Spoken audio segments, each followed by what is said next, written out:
Assalamualaikum warahmatullahi wabarakatuh. Yang saya hormati Bapak Kepala Sekolah SD Negeri Jabaan 1 Kecamatan Manding. Yang saya hormati rekan-rekan Bapak Ibu Guru SD Negeri Jabaan 1 sekaligus yang saya banggakan. Alhamdulillah kita bisa hadir di tempat ini memenuhi undangan saya dalam rangka diseminasi berbagi pemahaman budaya positif. Oleh karena itu, saya ucapkan terima kasih kepada Bapak Murdianto selaku Kepala Sekolah SD Negeri Jabaan 1 dan juga saya sampaikan terima kasih kepada Bapak Ibu rekan-rekan guru yang telah hadir memenuhi undangan saya. Bapak Ibu yang saya hormati, izinkan saya berbagi pemahaman tentang budaya positif dan saya berharap ketika nanti diskusi berlangsung, saya mohon beberapa hal kepada Bapak Ibu semuanya. Yaitu yang pertama, hadir utuh, jadi jiwa raga kita ada di sini, pikiran kita fokus ada di sini. Yang kedua, saya berharap teman-teman aktif untuk berpartisipasi baik dalam bertanya maupun dalam mengemukakan pendapatnya. Dan yang terakhir, mari yang hadir di dalam ruangan ini, kita hadir dengan rasa penuh bahagia. Jadi sekali lagi saya mohon hadir utuh, kemudian aktif, dan penuh dengan rasa bahagia. Namun nanti jika ada pertanyaan, saya mohon dicatat dulu, disimpan dulu, nanti baru disampaikan setelah sesi presentasi ini selesai. Nah Bapak Ibu, saya tidak akan berlama-lama, saya akan izin menayangkan PPT tentang budaya positif.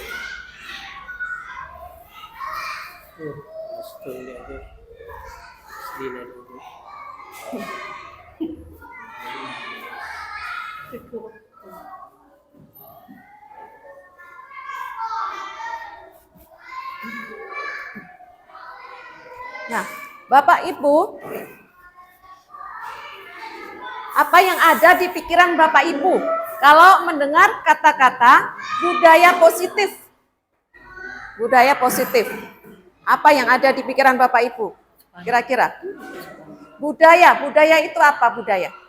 Hasil kreasi atau karsa dari seseorang yang dipenjatakan dalam kehidupan sehari-hari.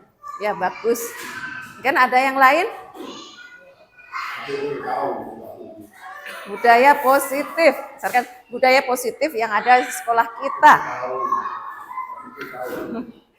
Ya, budaya positif itu kebiasaan baik yang ada di sekolah kita. Nanti mau membahas tentang itu.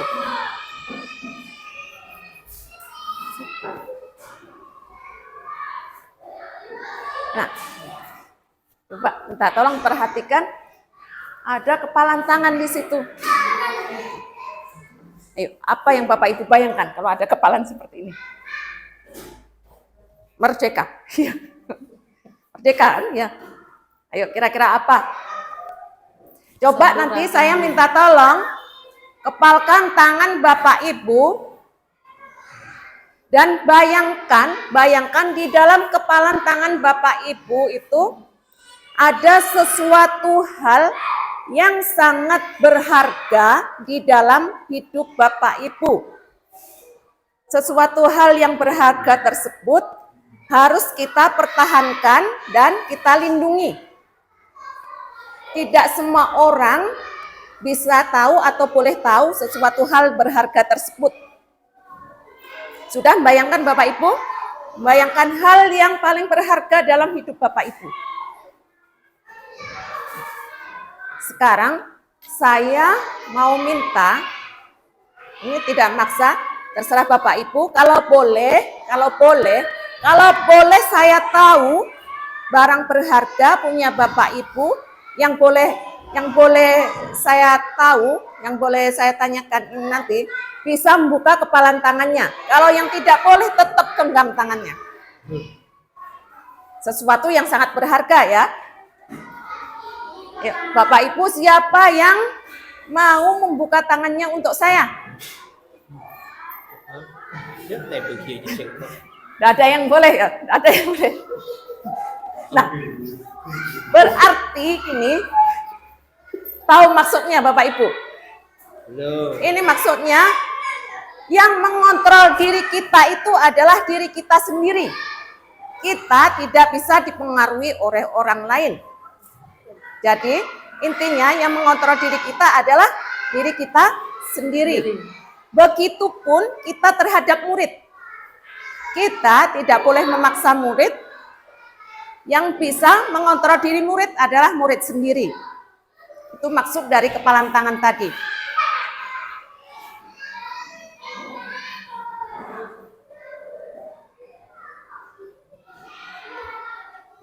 Selanjutnya, di sini ada pertanyaan pemantik, Bapak Ibu. Ada 4 pertanyaan pemantik. Untuk yang pertama, sebentar dulu, ini kesepakatan dulu ya Bapak Ibu. Misalkan nanti untuk angka yang ganjil, 1 dan 3, yang setuju angkat tangan. Untuk angka yang genap, 2 dan 4, yang tidak setuju yang angkat tangan. Ya.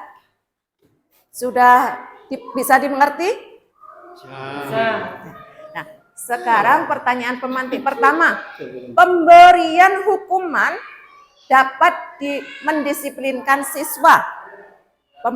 Pemberian hukuman dapat mendisiplinkan siswa.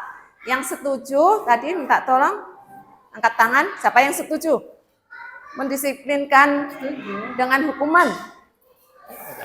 Tidak ada yang setuju? Disiplin dengan hukuman. Ya. Ya. Pak Ripin, saya kunci ya jawabannya. Sekarang yang nomor 2. Pemberian hadiah atau reward bisa memotivasi siswa. Pemberian hadiah. Ya, setuju? Tidak setuju. Itu jawabannya tidak setuju. Setuju apa tidak setuju? Kalau tidak setuju, angkat tangan. Tidak setuju, saya setuju. Nah, sekarang lanjut nomor 3 ya. Guru bisa mengontrol peserta didik. Guru bisa mengontrol peserta didik. Setuju. Setuju. Setuju. Setuju angkat tangan. Iya. Terus selanjutnya nomor 4, seorang guru harus mampu memberikan solusi bagi siswanya. Setuju apa tidak? Seorang guru harus mampu memberikan solusi bagi siswanya. Setuju. Setuju. Sekarang jawaban Bapak Ibu tadi diingat-ingat ya, setuju apa tidaknya? Kunci pas. Ini jawabannya tidak kita bahas sekarang, tapi nanti Bapak Ibu bisa menemukan jawabannya sendiri.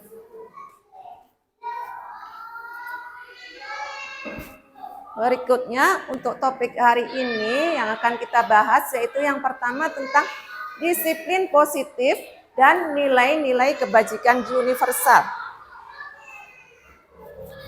Terus yang kedua, teori motivasi hukuman dan penghargaan restitusi. Untuk yang ketiga, tentang keyakinan kelas. Yang keempat, tentang kebutuhan dasar manusia dan dunia berkualitas. Untuk yang kelima, restitusi dengan menggunakan 5 posisi kontrol. Terus yang keenam, tentang segitiga restitusi.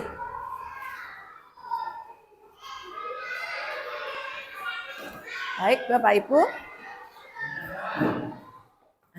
Di sini tentang perubahan paradigma belajar.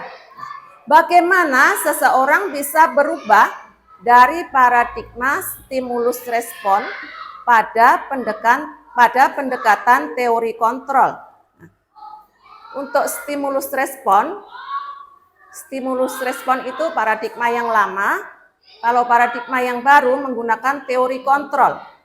Nah, di stimulus respon realitas atau kebutuhan kita sama. Kita menganggap kebutuhan kita itu sama. Menganggap setiap orang sama. Kalau di teori kontrol, realitas atau kebutuhan kita berbeda. Selanjutnya, semua orang melihat hal yang sama. Tapi kalau untuk di teori kontrol, setiap orang memiliki gambaran yang berbeda. Untuk stimulus respon, kita mencoba mengubah orang agar berpandangan sama dengan kita. Sedangkan di teori kontrol, kita berusaha memahami pandangan orang lain tentang dunia atau tentang kita. Kalau di stimulus respon itu pokoknya intinya harus mengikuti kita. Kalau di teori kontrol itu kita serahkan kepada yang bersangkutan. Selanjutnya, stimulus respon, perilaku buruk dilihat sebagai suatu kesalahan. Kalau di teori kontrol, semua perilaku memiliki tujuan. Stimulus respon berikutnya, orang lain bisa mengontrol saya. Kalau di teori kontrol, hanya Anda yang bisa mengontrol diri Anda. Seperti tadi, seperti yang dicontohkan di depan tentang kepalan tangan yang tadi. Selanjutnya, stimulus respon selanjutnya, saya bisa mengontrol orang lain. Untuk teori kontrolnya, Anda tidak bisa mengontrol orang lain. Berikutnya, stimulus responnya, pemaksaan ada pada saat bujukan gagal. Misalkan kita membujuk orang, akhirnya kita memaksanya. Kalau di stimulus respon. Kalau di teori kontrol, terjadi kolaborasi dan konsensus menciptakan pilihan-pilihan baru.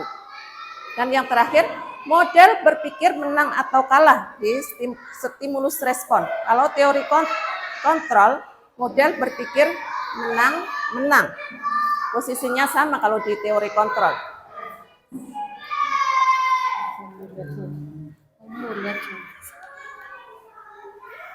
Tak berhasil. Nah, selanjutnya untuk teori kontrol. Biasanya dengan teori kontrol kita mengilusikan, berilusi bahwa guru mengontrol murid. Apa benar seperti itu Bapak Ibu guru? Di sini semuanya? Guru yang mengontrol murid. Tidak. Selanjutnya, ilusi bahwa semua penguatan positif, efektif, dan bermanfaat. Untuk ilusi yang ketiga, bahwa kritik dan membuat orang merasa bersalah dapat menguatkan karakter. Yang terakhir, ilusi bahwa orang dewasa memiliki hak untuk memaksa. Kalau orang dewasa mempunyai hak untuk memaksa, ilusi biasanya selama ini. Bagaimana? Ini terjadi di sekolah kita apa tidak Bapak Ibu? Oh, terjadi.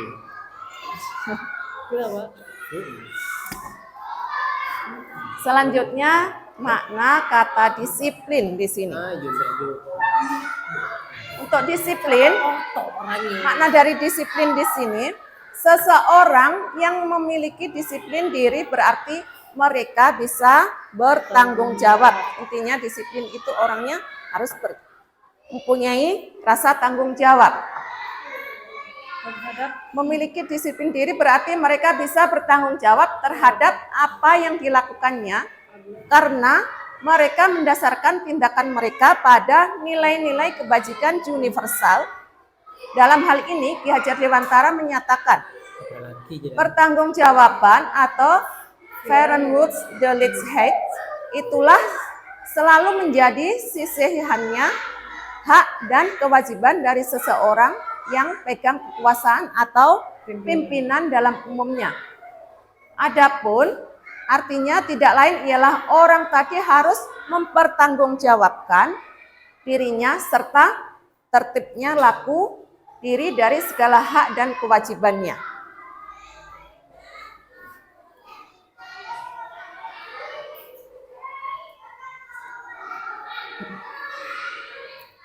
Selanjutnya makna-makna dari nilai kebajikan. nilai-nilai kebajikan adalah sifat-sifat positif manusia. Merupakan tujuan mulia yang ingin dicapai setiap individu.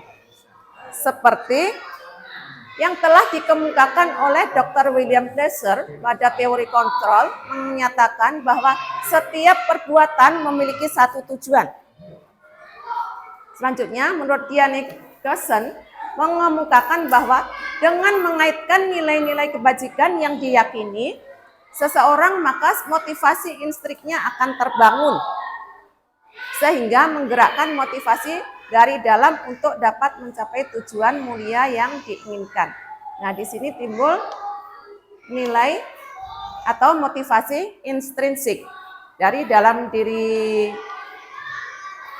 masing-masing orang.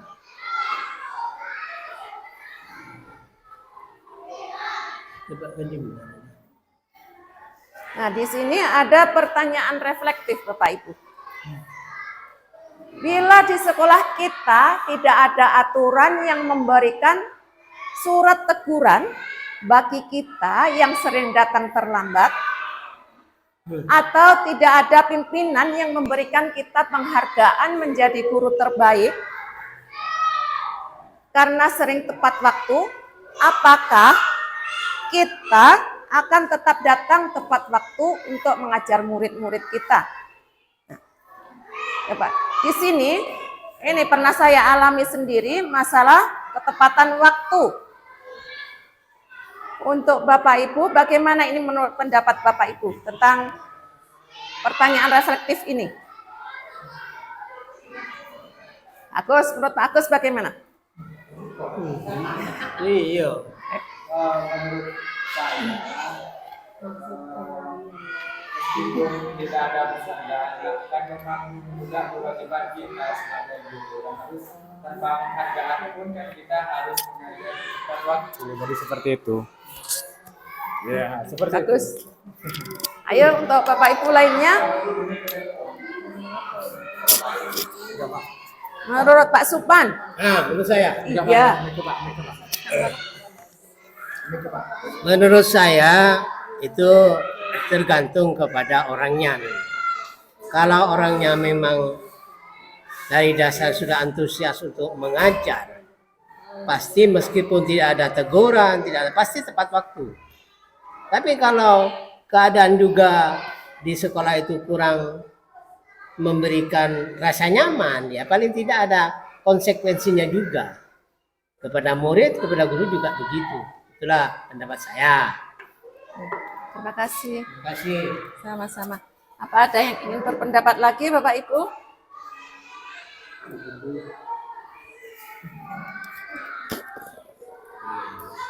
Ada? Sudah?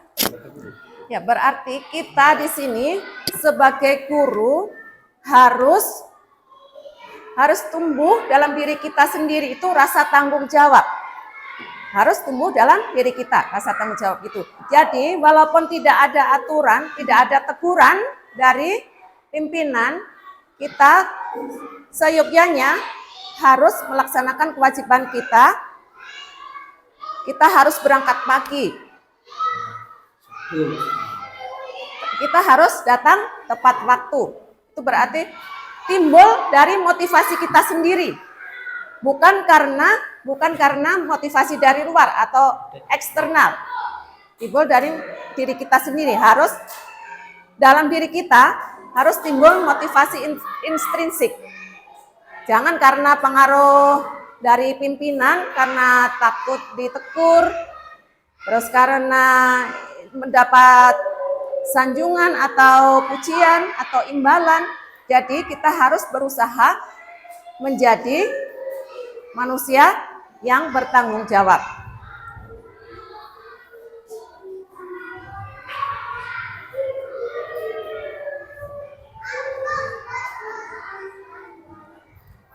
Di sini untuk kebutuhan dasar manusia, tentang kebutuhan dasar manusia itu ada 5. Kebutuhan untuk bertahan hidup. Bertahan hidup kita sebagai manusia kan biasanya ingin bertahan hidup. Apa yang kita lakukan kalau ingin bertahan hidup, Bapak Ibu? makan, terus minum, Tidur. tidur, istirahat yang cukup. Kita butuh juga tempat tinggal. Tempat tinggal. Nah, kebutuhan dasar berikutnya yaitu nomor 2, kebebasan atau freedom, kebebasan.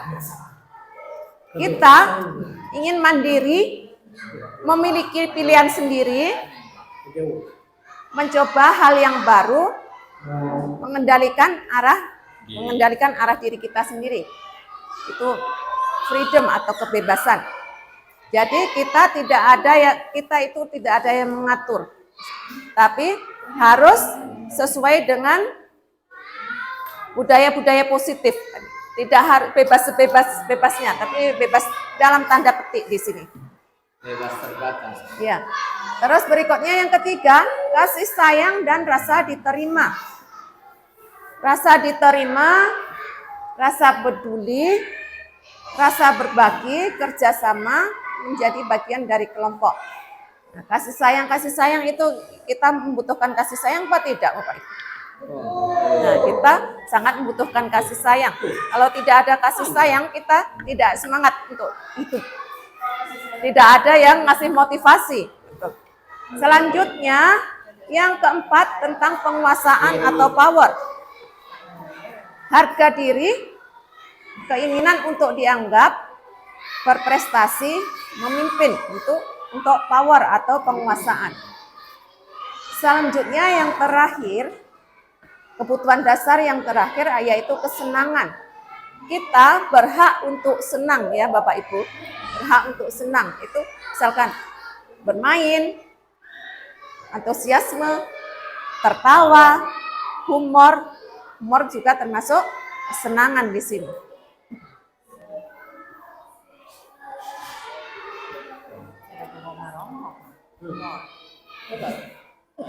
Sekarang tentang posisi, selanjutnya posisi kontrol restitusi.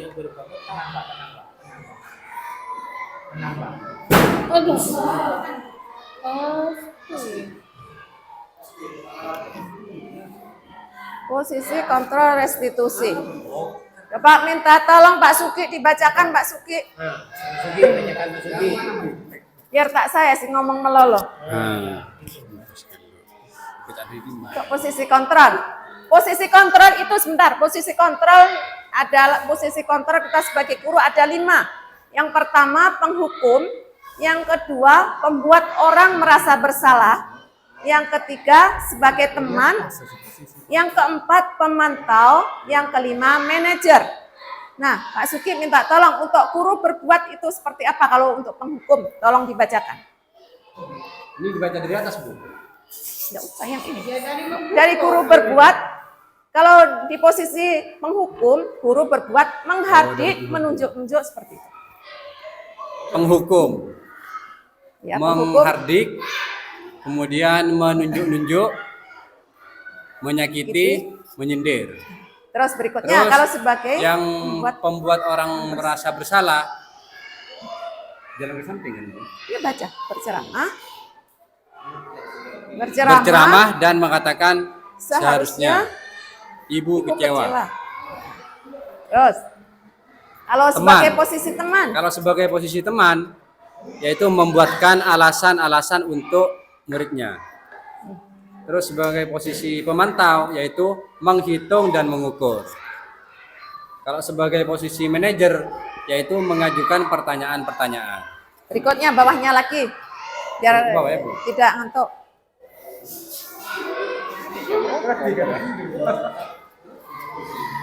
Terus Sebagai yang guru penghukum berkata, yaitu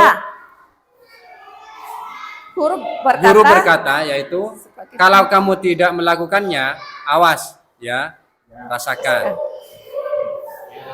Kemudian kamu seharusnya sudah tahu. Ibu telah selesai, ibu lelah sekali mengatakannya. Ibu stres. Kemudian ayolah lakukan demi ibu. Masa kamu tidak mau? Ingat, tidak ibu pernah bantu. Kemudian apa peraturannya?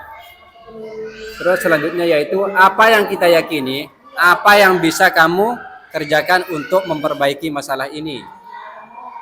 Terus kemudian hasil ya Bu? Ini hasil ya? Hasilnya lain sudah. Terima kasih. Ya. Sama-sama. Sekarang fusulis. Ini dipegang, nggak tinggal lain. Nggak kelihatan. Nggak kelihatan, Lima. Hasil. Oh, pinjam kacamata saya. Boleh berdiri, boleh berdiri. Gimana, Dek? Dari mana? Hasil yang paling bawah. Oh. Itu hasil sebagai penghukum. Ya. Apa? Hasil Sudah, jangan. memberontak, menyalahkan orang, lebih berbohong. Terus perbuatan orang merasa sabar, menyembunyikan, menyangkal, berbohong. Teman, ketergantungan. Cek tergantungan kakan cegus. Pemantau, menyesuaikan diri bila diawasi. Manajer, menguatkan pribadi. Ya, terima kasih.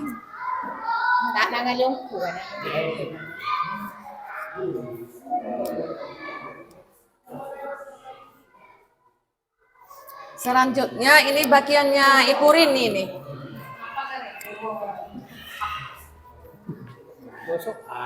Satu baris ya. Semuanya ke bawah ya. KKP. Kaitan dengan dunia berkualitas. Murid meletakkan guru di guru di luar dunia berkualitas. Murid meletakkan guru di dalam dunia berkualitas. Murid meletakkan guru di sebagai orang yang sangat penting di dunia berkualitas. Itu posisi teman nanti. Murid Berikutnya, meletakkan guru, posisi pemantau.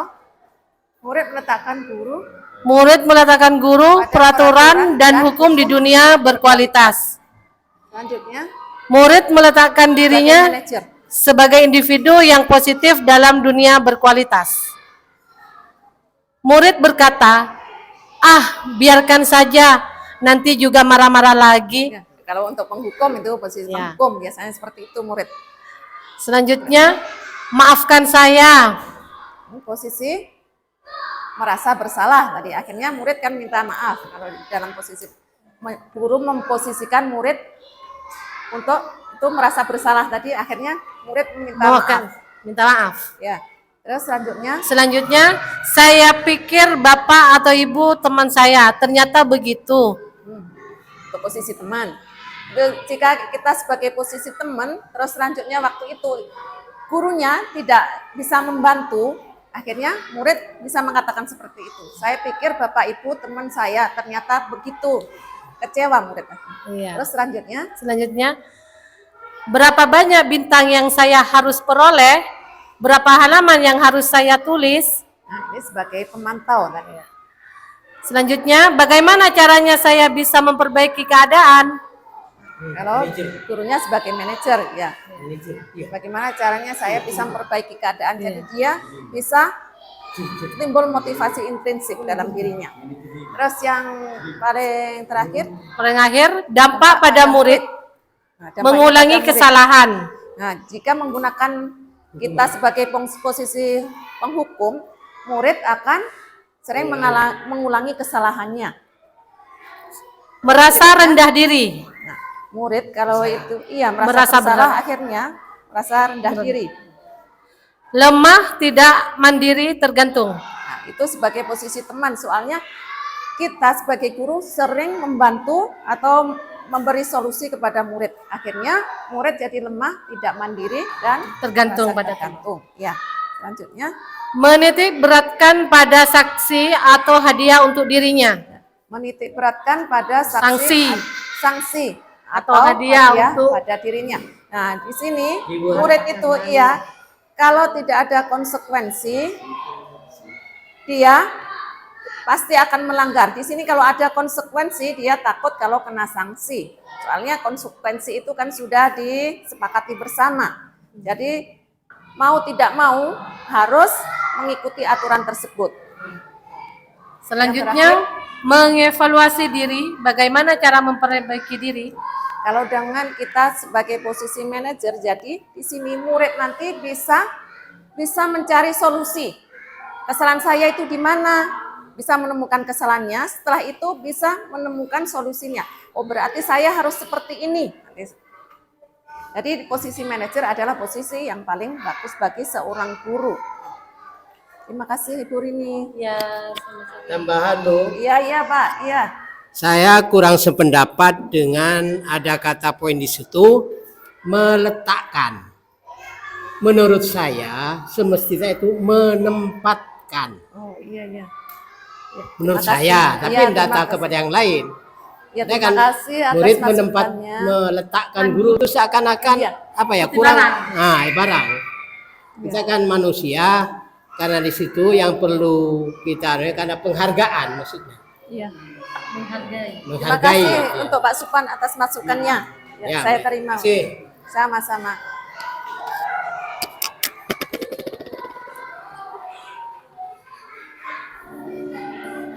Nah, di sini ada video. Mohon Bapak Ibu tolong diamati video ini.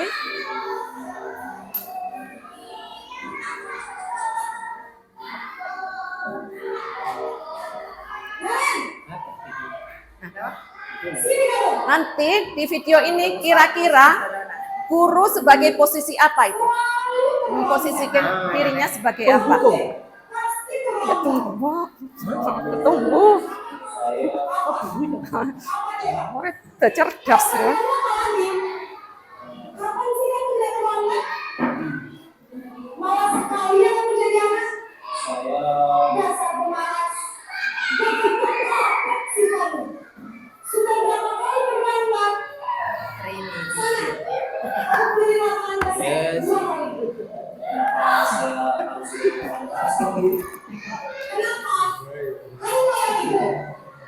Muridnya Pak Sugi.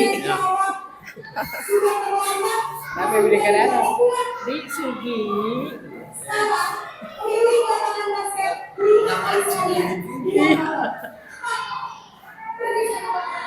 Rini.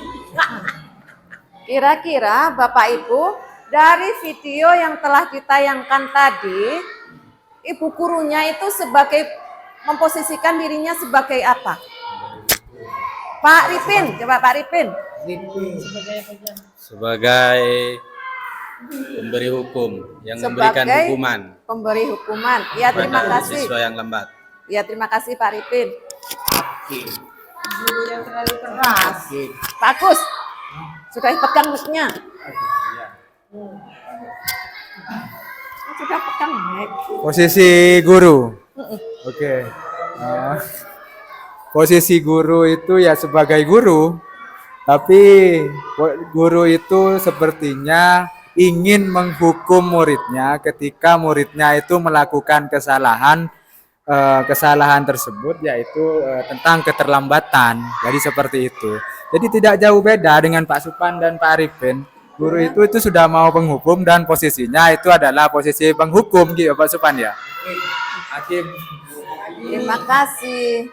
Berarti itu tadi sama ya jawaban Bapak Ibu semuanya dalam posisi penghukum. Kenapa dikatakan sebagai posisi penghukum? Nah, ini terbukti dengan nada suaranya tadi, nada suaranya tinggi, bahasa tubuhnya, mata melotot, bisa dengan melotot kalau kaki kiri ke siswanya, dan jari menunjuk-nunjuk. Ayo, arah apa kamu telat? Kan seperti itu. Terus dampak pada murid, kemungkinan murid marah. Kenan murid marah, kalau dimarahi kan marah bisa sakit hati juga. Saya pun juga kayak gitu, walaupun saya sudah berumur, jangan tua lah, berumur, sudah junior, kalau Eki kiri ngamuknya. Kemungkinan murid marah dan mendendam atau bersifat agresif. Bisa jadi sesudah kembali duduk, murid tersebut akan mencoret-coret bukunya atau meja tulisnya. Lebih buruk lagi, sepulang sekolah, murid melihat motor atau mobil bapak ibu guru dan akan menggores kendaraan tersebut dengan paku. Ini benar-benar pernah terjadi. Saya lihat sendiri, tapi tidak saya buka. Memang ada kejadian itu. Eki kiri gurunya, waktu itu pulang sekolah, mobil gurunya hitam laju, dicoret sama paku panjang. Itu buktinya kalau kita sebagai guru sebisa mungkin jangan memposisikan sebagai penghukum karena bisa membuat anak didik kita merasa sakit. Merasa sakit, iya. Iya.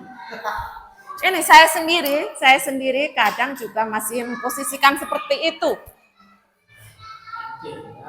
Iya.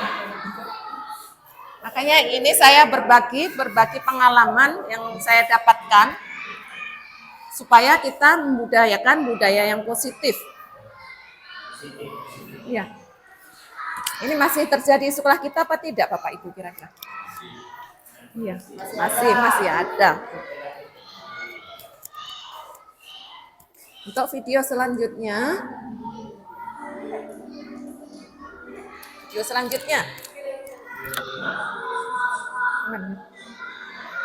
Dek Kom.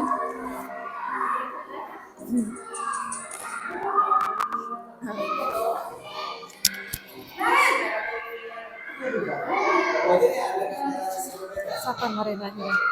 Jadi suruh. Ini posisinya urut seperti tadi. Tadi penghukum, setelah penghukum. Nah, kenapa?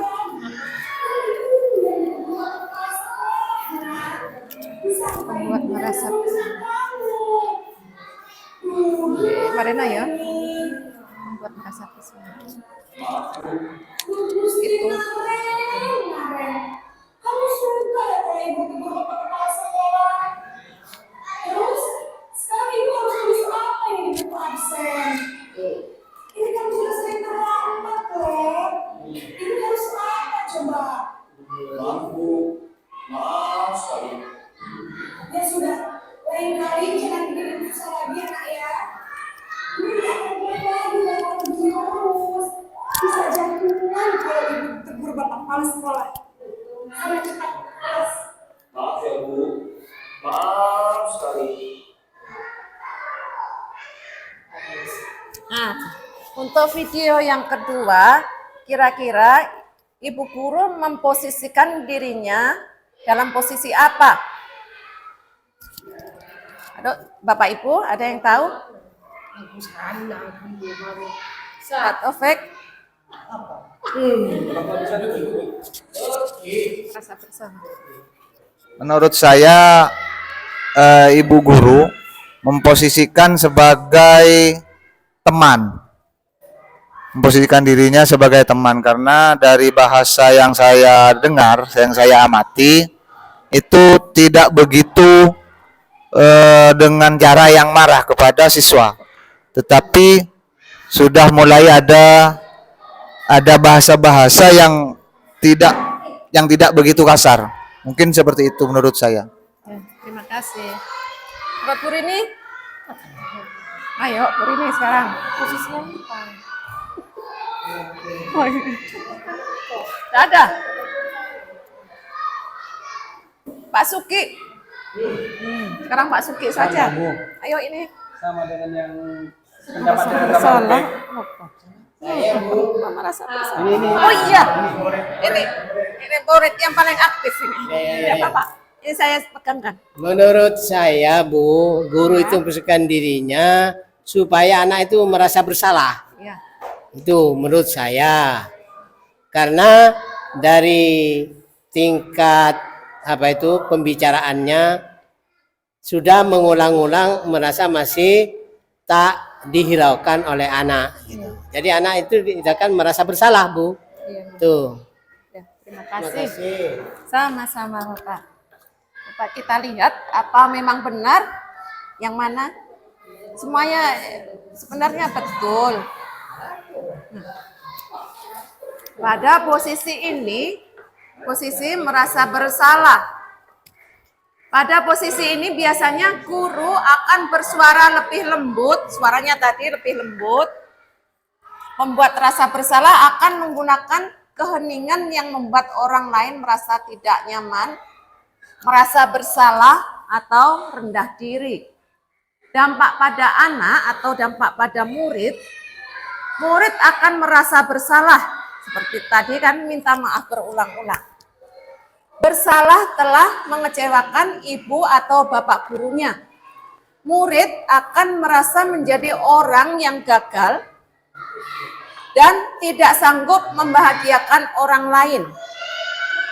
Kadangkala sikap seperti ini lebih berbahaya daripada sikap penghukum karena emosi anak akan tertanam rapat di dalam murid menahan perasaan.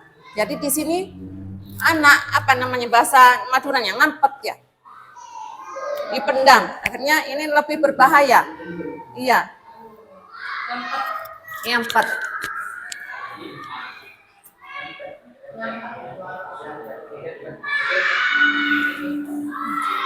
Video yang ketiga.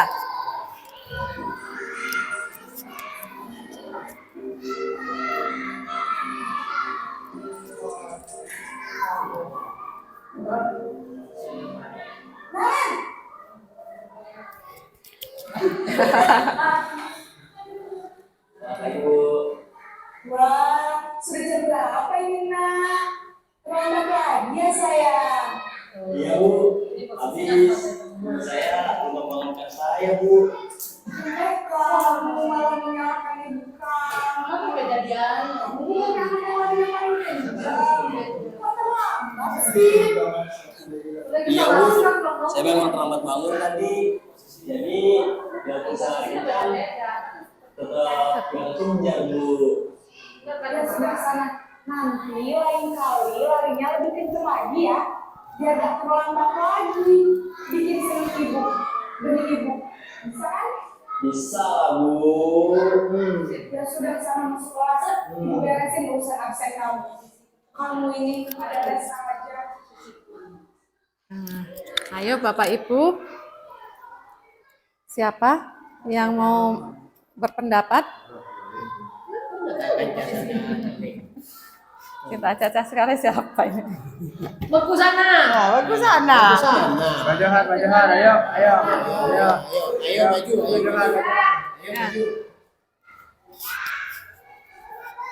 Ya, kalau menurut saya, setelah mengamati video barusan, kalau tadi yang video kedua itu menyampaikan sebagai posisi teman, tetapi setelah saya melihat mengamati video yang ini, yang ketiga, ternyata yang lebih cocok sebagai guru sebagai posisi teman itu di video yang sekarang.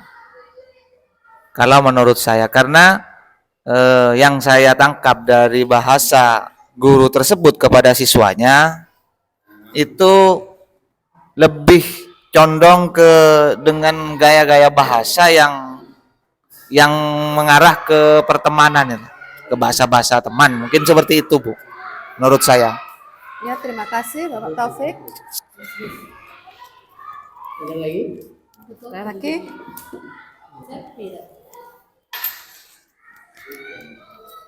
Coba kita lihat ya, apa betul sebagai posisi teman. Nah, posisinya sebagai penghukum pertama, terus kedua posisi sebagai merasa bersalah, orang merasa bersalah. Posisi ketiga sebagai teman, yang keempat nanti pemantau, terus yang terakhir posisi manajer. Di sini guru pada posisi ini tidak akan menyakiti murid. Kalau posisi teman tidak akan menyakiti murid, namun akan tetap berupaya mengontrol murid melalui persuasi. Posisi teman pada guru bisa negatif ataupun positif. Positif di sini berupa hubungan yang baik yang terjalin antara guru dengan murid. Sedangkan untuk posisi yang negatif, di posisi teman adalah bila suatu saat guru tersebut tidak bisa membantu murid dalam hal ini, maka murid akan merasa kecewa dan berkata, murid merasa dikecewakan dan tidak mau lagi berusaha. Murid akan merasa senang, iya, jadi ketergantungan kalau kita memposisikan sebagai teman. Murid akan merasa senang dan akrab dengan guru. Ini termasuk dampak yang positif. Hanya saja di sisi negatif, murid menjadi tergantung pada guru tersebut. Bila ada masalah, dia merasa bisa mengandalkan guru tersebut untuk membantunya. Video selanjutnya. Videonya banyak ini. 5 posisi ya boleh. Nanti video saya saja ganti ya, Ibu Dina. Iya.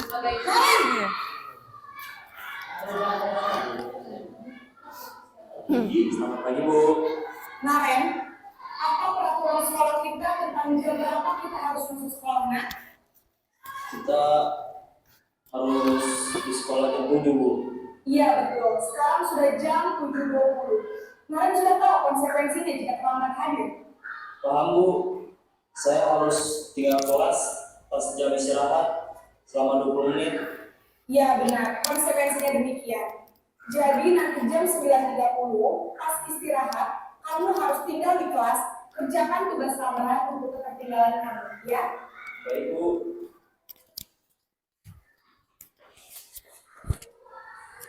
Selesai.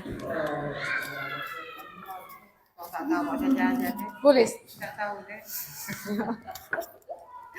Posisi kira-kira dalam posisi apa Pak Ripin? Sekarang Pak Ripin ini. Iya. Saya maunya Pak Ripin. Namanya Beki. Posisi Posisi apa? apa tadi sing keempat? Mantau. Pemantau. Iya. Pemantau. Guru sebagai posisi pemantau. Ya. Guru sebagai posisi pemantau. Ya. Terima kasih Pak Ripin.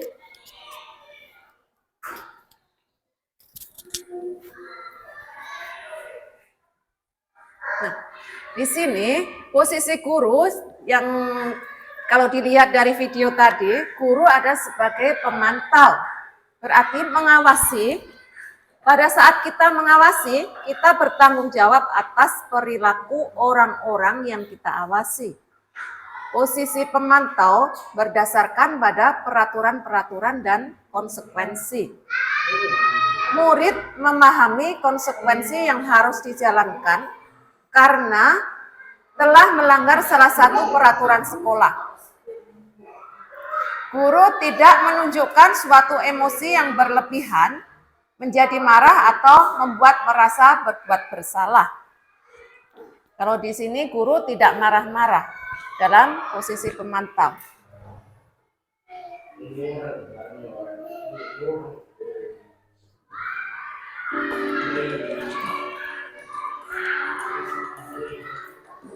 Terus keluar.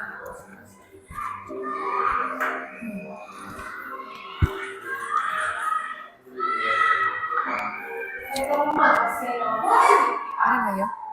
Posisinya lecet. Selamat pagi, Bu. Selamat pagi, Ren. Maaf, Bu. Saya terlambat. Iya, sekolah masuknya jam 7, sekarang sudah jam 7.20. Jadi sekarang bagaimana ini, Ren? Maaf, Bu. Saya lupa setel alarm saya semalam. Baiklah, menurut kamu, keyakinan sekolah yang mana yang perlu kamu tingkatkan? Menghargai diri sendiri dan orang lain mungkin ya, Bu. Setuju. Jadi, apakah kalian meyakini prinsip saling menghormati tersebut? Iya, Bu. Saya meyakininya. Apakah kalian bersedia memperbaiki masalah keterlambatan ini? Bersedia, Bu. Bagaimana kamu akan perbaiki masalah keterlambatan ini? Saya akan coba untuk tidak lupa menyetel alarm saya, Bu. Baik, kalau makan komputer alarm di rumah, ada orang yang kira-kira bisa bantu mengingatkan tidak? Ada, Bu. Kakak saya, Kak Emma. Ada lagi selain Kak Emma? Selain Kak Emma, ada ibu saya. Baik, jadi yang mengingatkan Aren adalah Kak Emma dan ibu kamu ya. Kira-kira akan mulai alarm kapan nih, Naren? Setelah pulang sekolah, akan segera saya lakukan. Baik, jadi Naren akan setel alarm untuk bangun besok pagi dan akan diingatkan oleh kakak dan ibu dan Naren ya. Ada lagi yang mungkin perlu dilakukan Naren? Agar tidak terlalu lama. Baik, terima kasih untuk bersama kamu. Sekarang kamu perlu kembali ke kelas belajar. Nah, ini dari video terakhir ini, kira-kira Ibu Guru sebagai posisi apa di sini? Mbak Bukom? Posisi mana? Ayo mungkin yang lain. Burini lagi. Guru sebagai posisi manajer. Iya, sebagai posisi manajer. Mari kita lihat keterangannya. Betul apa salah kira-kira manajer? Betul apa lopot? Betul apa lopot? Nah, posisi, tadi posisi yang terakhir yaitu sebagai posisi manajer. Adalah posisi di mana guru berbuat sesuatu bersama dengan murid, mempersilahkan murid, mempertanggungjawabkan perilakunya, mendukung murid agar dapat menemukan solusi atas permasalahannya sendiri. Jadi fokus ada pada murid, bukan untuk membahagiakan guru atau orang tua. Coba selanjutnya dibaca Pak Suki. Dari mana Bu? Dari Dari fokus. murid.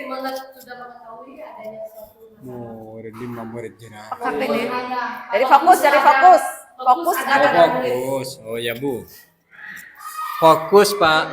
Fokus ada pada murid, bukan untuk membahagiakan guru atau orang tua. Murid sudah mengetahui adanya suatu masalah dan sesuatu perlu terjadi. Guru akan mengembalikan tanggung jawab pada murid untuk mencari jalan keluar permasalahannya, tentu dengan bimbingan guru. Terima kasih Bu. Saya permisi Sama-sama, ke terima kamar kecil kasih. ya, Bu. Iya, silakan. Jangan lama-lama ya.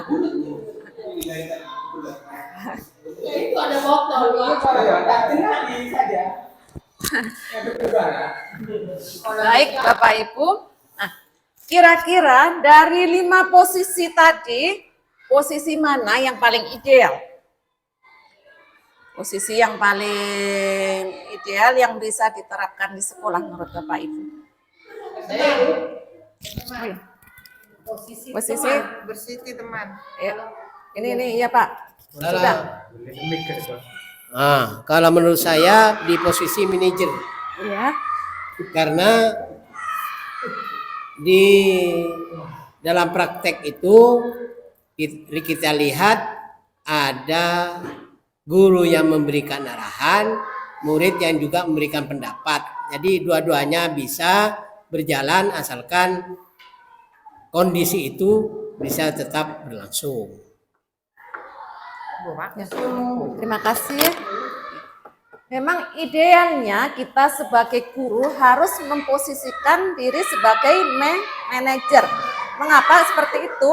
Karena kalau kita memposisikan diri sebagai manajer, murid bisa mengetahui kesalahannya sendiri, mengetahui letak kesalahannya, dan setelah itu murid bisa mencari solusinya sendiri. Jadi, dalam diri murid timbul motivasi intrinsik, bukan motivasi dari luar, bukan ekstrinsik. Seperti itu, Bapak Ibu. Bapak Ibu biar tidak ngantuk, ayo saya minta tolong Bu Rini untuk memimpin ice breaking. 1 ditambah 1. Harus ke depan. Iya, Bu Rininya di sini. Mic-nya Bu. Nah, Mic-nya Bu. biar tak kasar. Pegang. Taruh di sini dulu. Ya.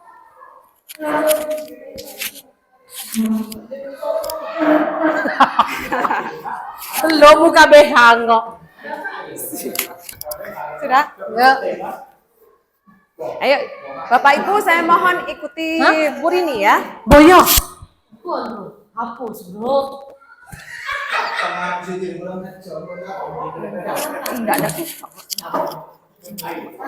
Yuk, sudah.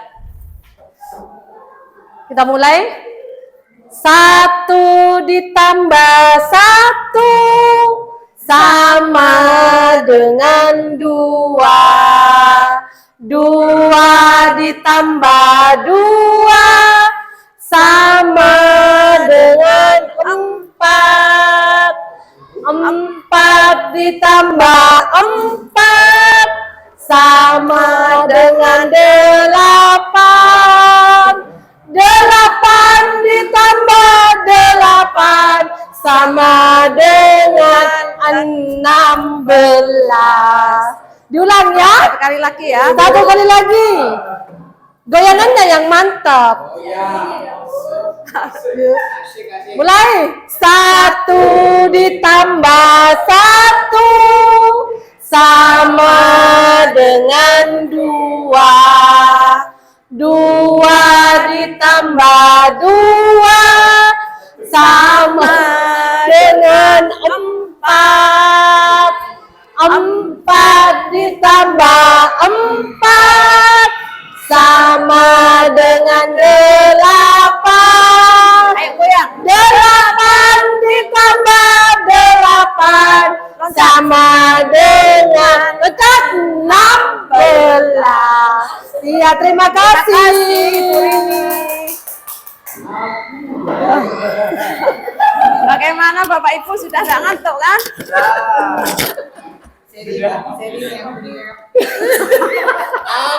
Oke, saya lanjutkan sekarang. Ngantuknya kan sudah hilang. Nah, sekarang tentang keyakinan kelas.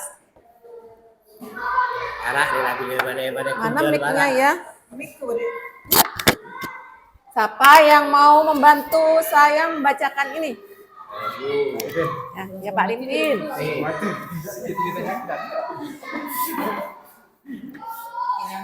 Keyakinan kelas. Keyakinan kelas adalah nilai-nilai kebijakan atau prinsip-prinsip universal, lepas dari perbedaan agama, suku, negara, dan bahasa. Menurut Gosen 1998, suatu keyakinan akan lebih memotivasi seorang dari dalam, intrinsik. Seseorang akan lebih bersemangat untuk menjalankan keyakinannya daripada hanya sekedar mengikuti peraturannya. Terima kasih. Terima kasih Pak Ripin.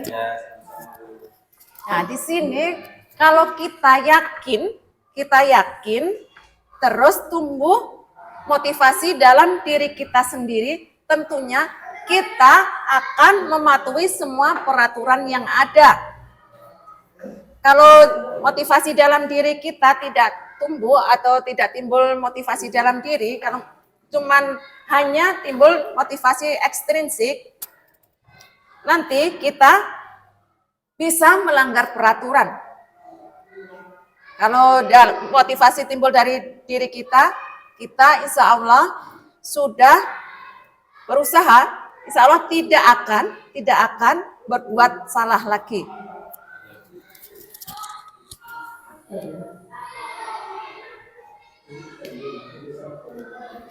Keyakinan kelas. Mengapa keyakinan kelas? Mengapa tidak peraturan kelas? Mengapa tidak peraturan kelas yang kita buat? Kalau menekankan pada keyakinan, seseorang akan lebih memotivasi seseorang dari dalam. Seseorang akan lebih tergerak dan bersemangat untuk menjalankan keyakinannya daripada hanya sekedar mengikuti serangkaian peraturan tertulis tanpa makna. Murid-murid pun demikian. Mereka perlu mendengarkan dan memahami arti sesungguhnya tentang peraturan-peraturan yang diberikan. Apa nilai-nilai kebajikan di balik peraturan tersebut? Baru sekarang tentang keyakinan kelas, yaitu mengapa keyakinan kelas, mengapa tidak berperaturan kelas saja. Menekankan pada keyakinan seseorang akan lebih memotivasi seseorang dari dalam. Seseorang akan lebih tergerak dan bersemangat untuk menjalankan keyakinannya.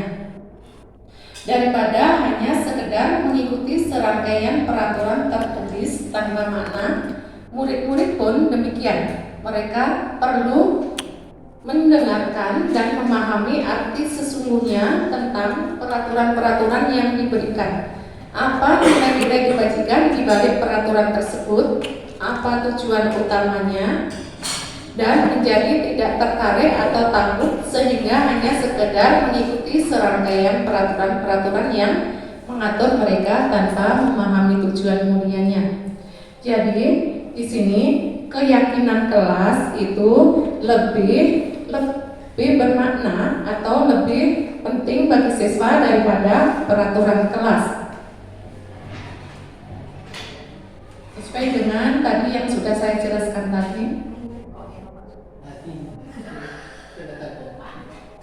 Selanjutnya tentang keyakinan kelas ini, itu selalu bersikap positif. Kalau ada keyakinan kelas, anak-anak akan menjadi bersikap positif, senantiasa menjadi diri terbaik, percaya dan menghormati orang lain serta barang miliknya. Selanjutnya, berkomitmen terhadap setiap tugas dan senantiasa membantu.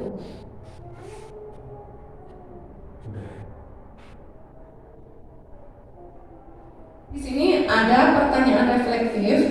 Ivan kurang menguasai pelajaran matematika, sehingga pada saat pelajaran tersebut berlangsung, dia lebih banyak berdiam diri atau menggambar di buku pelajarannya. Pada saat guru matematikanya Pak Seno menanyakan pertanyaan, Irfan menjadi gugup dan tak sengaja menjatuhkan tasnya dari kursi, serta tiba-tiba menjadi gagap pada saat berupaya menjawab.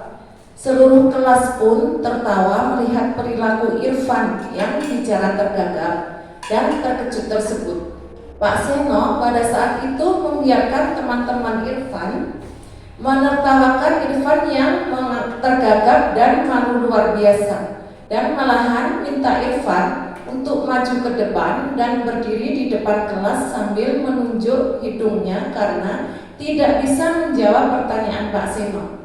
Kelas makin gaduh dan anak-anak pun tertawa melihat Irfan di depan kelas memegang ujung hidungnya. Pertanyaannya, apakah Anda setuju dengan tindakan Pak Seno terhadap Irfan? Mengapa? Tidak.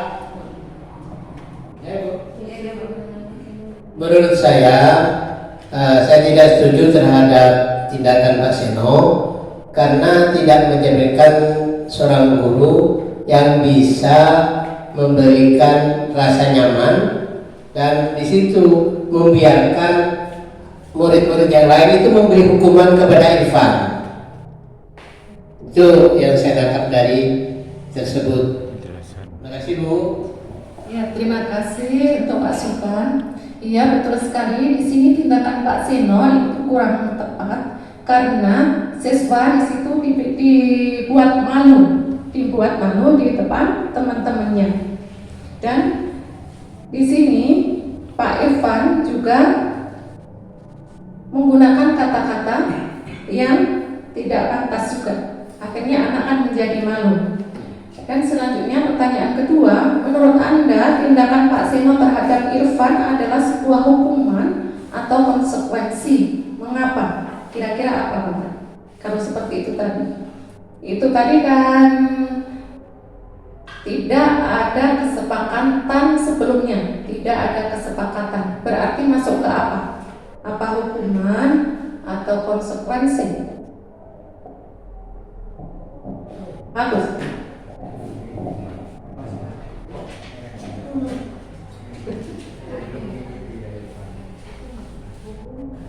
Menurut saya reaksi tadi merupakan hukuman dari seorang guru yang diberikan hukuman, malah menambah murid-murid juga memberikan hukuman karena membiarkan murid-murid yang lain menertawakan Irfan. Itu menurut saya, Bu. Terima kasih. Terima kasih Bapak. Iya, benar sekali. Di sini Pak Irfan bukan Pak Ivan ya, Pak Seno. Pak Seno itu sebagai penghukum. Karena di sini tidak terencana juga. Langsung anak-anak itu Ivan langsung dikasih hukuman suruh berdiri. Nah, sebelumnya tidak ada konfirmasi, berarti itu termasuk hukuman.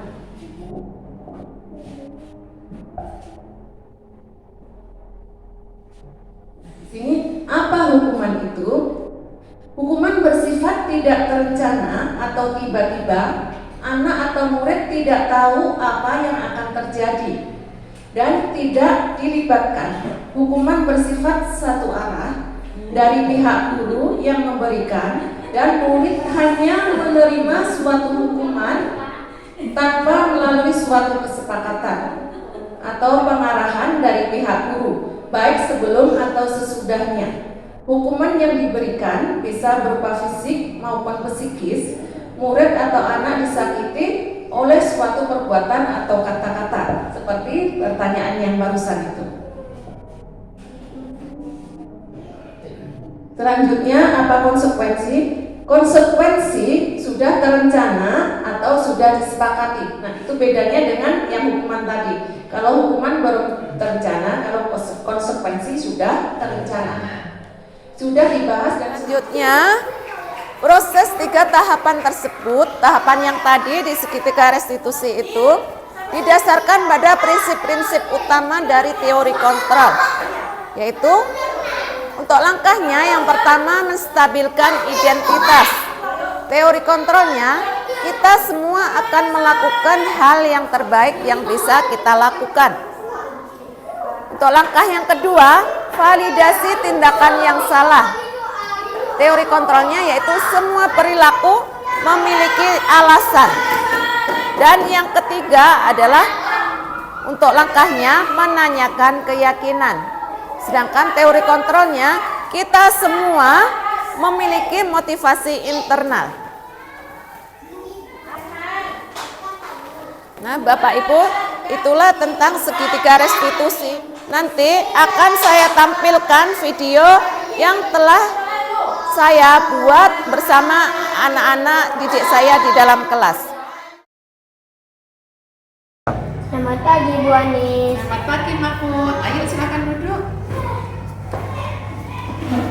Kamu tahu kenapa Ibu manggil kamu Mahfud? Mungkin berkaitan dengan tugas piket kelas. Iya benar, tentang piket kelas. Kamu, katanya teman-teman kamu, sering tidak melakukan piket kelas ya? Ya Bu, benar. Kenapa kamu melakukan hal itu? Apakah tindakan kamu itu ada alasannya? Terus kira-kira mengapa kamu melakukannya? Jujur Bu, saya capek dan malas kalau bersih-bersih Bu. Kamu masih ingat tentang keyakinan kelas kita? Masih Bu. Kalau masih ingat, kira-kira yang kamu lakukan itu sudah sesuai dengan keyakinan kelas kita atau belum? Belum Bu. Keyakinan kelas yang mana coba? Tidak menjaga kebersihan kelas dan membuang sampah dengan benar Bu. Iya. Ternyata kamu tahu. Lalu apakah yang akan kamu lakukan supaya kamu tidak melanggar keyakinan kelas lagi? Pertama, saya minta maaf karena tidak melakukan piket kelas. Kedua, saya akan mematuhi jadwal piket kelas Bu dengan cara menyapu membuat mulai sekarang, tentunya dengan disesuaikan dengan jadwal piket saya sendiri Bu. Baik, Ibu apresiasi untuk tanggung jawab kamu dan kamu boleh kembali beristirahat lagi. Terima kasih Bu, permisi. Ya, silakan.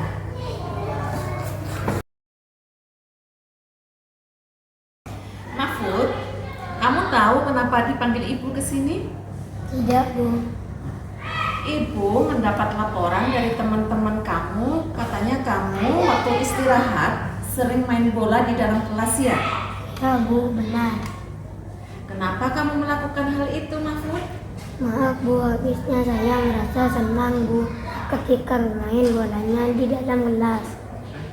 Tentunya kamu sangat senang sekali ya bermain bola di dalam kelas. Nah, apakah yang kamu lakukan itu sesuai dengan keyakinan kelas kita? Tidak Bu, soalnya saya mengganggu teman dan membuat teman-teman jadi emosi. Kamu masih ingat tentang keyakinan kelas kita? Kira-kira keyakinan kelas apa yang belum kamu terapkan?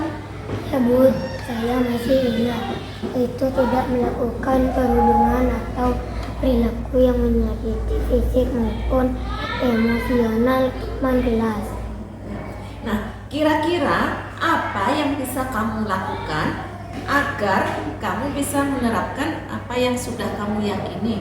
Saya akan bermain bola di halaman sekolah yang telah disediakan agar tidak mengganggu teman-teman, Bu. Terus, kapan Mahfud mau melakukan hal itu? Mulai sekarang, Bu. Nah, sekarang berarti kamu sudah paham kan bahwa kita harus tertib terhadap keyakinan kelas kita. Ya Bu, insya Allah saya akan berusaha untuk selalu tertib terhadap keyakinan kelas. Baiklah, sekarang kamu boleh beristirahat lagi. Ya Bu, terima kasih. Bapak Ibu, demikian tadi materi yang telah saya sampaikan tentang budaya positif. Dari Bapak Ibu mungkin ada yang ingin merefleksikan apa yang telah saya sampaikan tadi. Oh iya, Ibu Rini, silahkan Ibu Rini. Baik, terima kasih. Dari apa yang saya dapat, dari apa yang disampaikan tadi, saya jadi tahu bahwa yang saya lakukan selama ini dalam menyelesaikan masalah pada anak didik saya masih kurang tepat. Dan saya sendiri sebagai guru juga belum benar-benar membudayakan budaya positif. Jadi dengan adanya diseminasi budaya positif ini, saya sekarang paham hal apa yang seharusnya saya lakukan untuk membudayakan budaya positif di sekolah ini, baik untuk saya sendiri maupun untuk anak didik saya. Terima kasih. Ya, saya sampaikan terima kasih kepada Ibu Rini. Ya, betul bahwasannya dalam penerapan program disiplin positif, hendaknya guru memiliki standar kepribadian, profesional, dan sosial yang baik, di mana guru mampu merefleksikan dirinya dalam posisi kontrol saat ini. Bagaimana perjalanan dirinya sebagai among atau manajer yang menuntun murid-muridnya menjadi insan mandiri, merdeka, dan bertanggung jawab. Bapak Ibu yang saya hormati, demikian tadi presentasi terkait dengan berbagi budaya positif di sekolah. Saya menyadari presentasi saya ini jauh dari sempurna. Oleh karena itu, saya sampaikan terima kasih kepada Bapak Ibu atas masukannya yang konstruktif demi perbaikan saya berikutnya. Namun saya berharap presentasi itu tidak hanya berhenti sampai di sini saja, akan tetapi kita bisa memaknai dari presentasi tadi sehingga budaya positif ini benar-benar menjadi budaya di sekolah kita. Baik mulai dari disiplin positif dan nilai-nilai kebajikan universal sampai ke segitiga restitusi. Oleh karena itu, sekali lagi, mari kita sama-sama membudayakan budaya positif ini di sekolah kita, sehingga ini tidak hanya menjadi sebuah wacana saja setelah presentasi ini. Sekali lagi, saya sampaikan terima kasih dan mohon maaf. Wassalamualaikum warahmatullahi wabarakatuh. Assalamualaikum warahmatullahi wabarakatuh. Terima kasih kepada penyampai yang sudah memberikan paparannya kepada kami, guru-guru SDN Jabar 1. Saya akan menyampaikan hasil penyampaian tadi menurut hasil dari pengamatan saya. Penyampaian Ibu tadi sudah bagus dan sudah terarah. Dari segi penyampai saya kira penyampaian hal tadi yang seperti budaya positif sudah diberikan secara sejelas-jelasnya. terutama dari 5 posisi tadi, yaitu posisi guru sebagai penghukum, sebagai pemberi merasa bersalah, kemudian secara teman sebaya, pemantau, dan manajer. Saya kira dari kelima budaya positif itu, cuma yang paling ideal menurut saya adalah di posisi manajer. Karena di situ sudah lengkap dari segi penyampaian tadi, guru menumbuhkan semangat untuk murid itu lebih akan mempelajari hal-hal yang baru, dan juga akan bersemangat murid itu menggali atau paling tidak ada kemauan dari dirinya sendiri untuk mengarah ke yang lebih baik. Nah, dari segi solusi, saya kira tadi sudah dipaparkan, yaitu ada 3 bagian disebut segitiga restitusi. Yang pertama adalah kestabilan identitas, validasi masalah, dan yang terakhir adalah keyakinan. Nah, keyakinan ini yang paling penting untuk ditumbuhkan, karena di situ akan dampaknya kepada murid sendiri. Murid akan lebih bisa memberikan masalah yang dia lakukan, juga dapat memberikan solusi terhadap masalah yang dia hadapi. Itulah nantinya yang akan murid bisa mandiri dan bertanggung jawab. Itulah hal-hal yang dapat saya tangkap dari pemaparan tadi. Mudah-mudahan kegiatan ini akan berlanjut dan bisa kita memilih dan memilah budaya-budaya positif tadi, yang mana yang kurang lebihnya itu ada di situ semuanya, cuma kita akan memilih yang paling ideal untuk diterapkan di sekolah kita ini. Mungkin inilah penyampaian saya, mudah-mudahan ke depan akan lebih sinergi lagi dan lebih berkompeten lagi. Terima kasih. Assalamualaikum warahmatullahi wabarakatuh. Baik, tadi kalian sudah membaca doa bersama. Nah, di tahun ajaran baru ini, di awal pembelajaran, mari kita membuat kesepakatan kelas ya, membuat keyakinan kelas. Nanti hal-hal apa yang harus kita lakukan demi kebaikan kita. Nanti kalian membuatnya di kertas yang sudah dibagikan sama ibu barusan ya. Tulis kira-kira keyakinan kelas apa yang kamu inginkan. Ya, keyakinan kelas yang kamu inginkan. Nanti kalau sudah selesai, tempel di papan tulis. Pakai isolasi yang ini di bawah ibu, ya. Sudah paham apa belum? Nanti keyakinan kelas itu untuk kebaikan kelas kita, supaya kita bisa berbuat disiplin, ya. Kita membudayakan budaya positif ya, untuk membudayakan budaya positif di dalam kelas kita. Nah, sudah siap? Nah, ayo silahkan ditulis apa yang kalian inginkan nanti. Hal-hal baik apa yang kamu inginkan.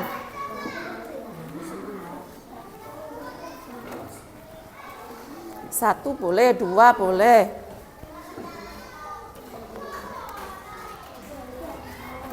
Apa tadi? Tentang ya kebersihan kelas boleh. 2 boleh, 1 boleh, terserah. Apa tentang kebersihan kelas atau tentang baju, harus pakai seragam ke sekolah, harus datang tepat waktu, seperti itu ya. Apa harus datang tepat waktu, apa jangan itu, harus pakai baju seragam.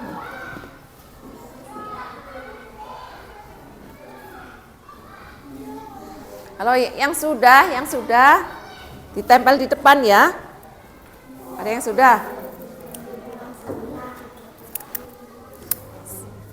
Saling menghargai teman itu bisa kan. Tirta Atokar. Bisa, Roni sudah. Kalau sudah tempel di depan ya. Nanti iya bagus. Ayo taruh di depan kayak gini di papan tulis.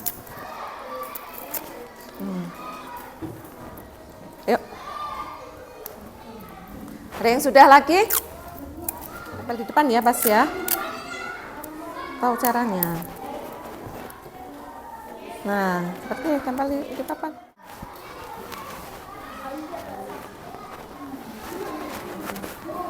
Sudah, ya solasinya. Selesai. Yuk.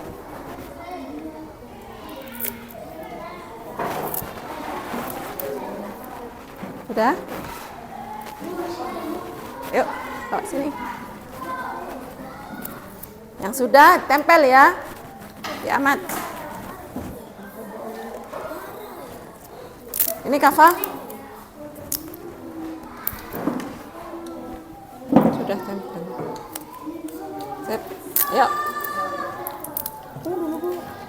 Sudah belum?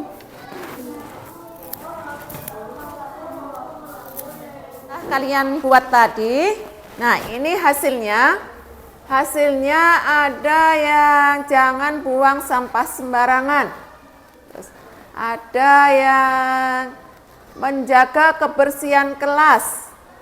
Terus menjaga peralatan sekolah atau fasilitas yang ada di sekolah. Ada lagi menghormati aturan sekolah dan tata tertib sekolah. Selanjutnya ada yang melaksanakan piket kelas. Ya, bagus. Terus ada lagi datang tepat waktu. Tidak menggunakan gadget atau ponsel saat pembelajaran. Menggunakan bahasa yang sopan. Terus ada ini yang harus bertanggung jawab atas tugas-tugas sekolah. Nah, untuk ini membuang sampah sembarangan, ada yang bilang jangan buang sampah sembarangan. Nah, untuk keyakinan kelas itu kalau bisa kita harus menghindari kata-kata negatif. Jangan dipakai ya. Seharusnya buanglah sampah pada tempatnya. Nanti ganti kata-kata seperti itu ya sama Ibu. Buanglah sampah pada tempatnya. Jadi untuk hari ini kesepakatan kelas kita adalah harus menjaga kebersihan kelas. Terus lagi harus berkata sopan, tidak menggunakan gadget di dalam kelas saat pembelajaran. Selanjutnya tentang disiplin waktu. Harus datang tepat waktu dan menjaga fasilitas yang ada di dalam kelas serta tidak bermain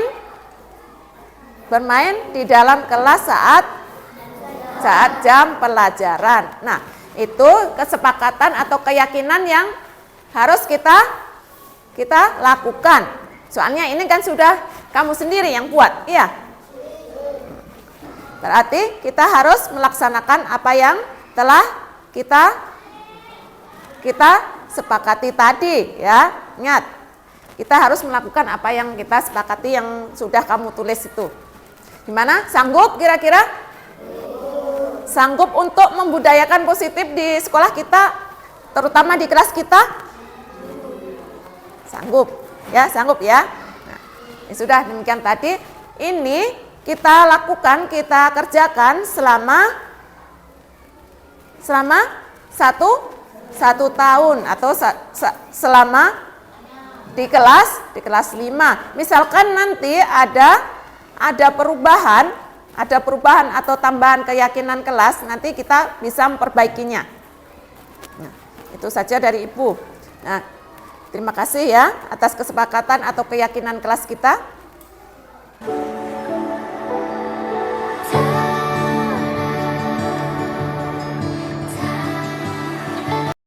Assalamualaikum warahmatullahi wabarakatuh. Hari ini kami sudah membuat keyakinan kelas. Saya sangat bahagia dengan adanya keyakinan kelas karena dapat menumbuhkan disiplin pada diri saya. Wassalamualaikum warahmatullahi wabarakatuh. Assalamualaikum warahmatullahi wabarakatuh. Alhamdulillah, dengan adanya keyakinan kelas saya sangat senang karena bisa saling menghargai. Wassalamualaikum warahmatullahi wabarakatuh. Ama bende vazgeçmek yoktu, bitmedi.